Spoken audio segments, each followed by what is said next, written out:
for Bennelong? Hear, hear. Thank you, The Mr. Minister Speaker. for Home Affairs is warned. The member for Bennelong has the call.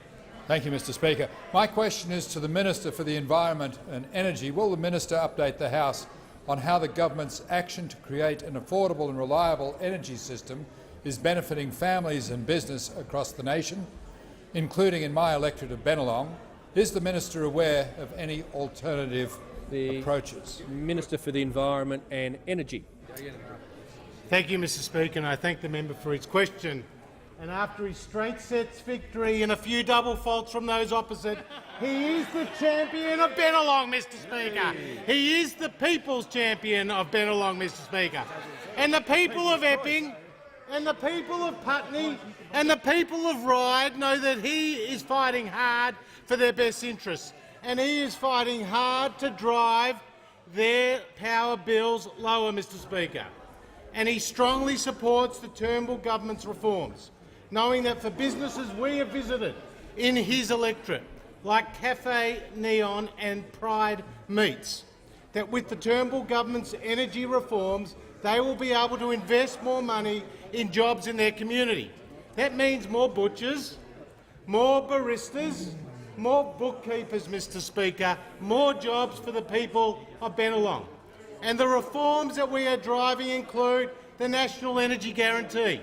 Recommended by the experts, Australian households and families will be $300 a year better off under the National Energy Guarantee than under the Labor Party, Mr. Speaker. Our intervention in the gas market, according to the ACCC, has seen prices come down by up to 50%. Our better deal with the retailers will save hundreds of dollars for Australian families, and the passage of legislation to abolish the limited merits review, if it had been done by the Labor Party, would have saved Australians $6.5 billion on their power bills, Mr. Speaker. Now I'm asked, are there any alternative approaches?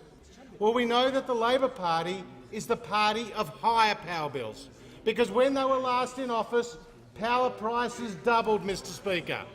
And now the Labor Party and the member for Port Adelaide are afraid to ask a question on energy policy. It's been 117 days, Mr. Speaker, since we've had a question on energy policy. And you know why? Because the Leader of the Opposition, he doesn't stand for anything. He goes to the Latrobe Valley and he tells the workers that coal has a future in Australia. And then in this parliament he supports motions that says coal has no future in Australia. He says he wants to lower people's power bills, but he has a reckless 50% renewable energy target, which will only send prices higher and repeat the experiment of South Australia, Mr. Speaker. And he says he wants a national solution and a bipartisan approach, but when we present the National Energy Guarantee from the experts, he rejects it, Mr. Speaker, because of his ideological approach.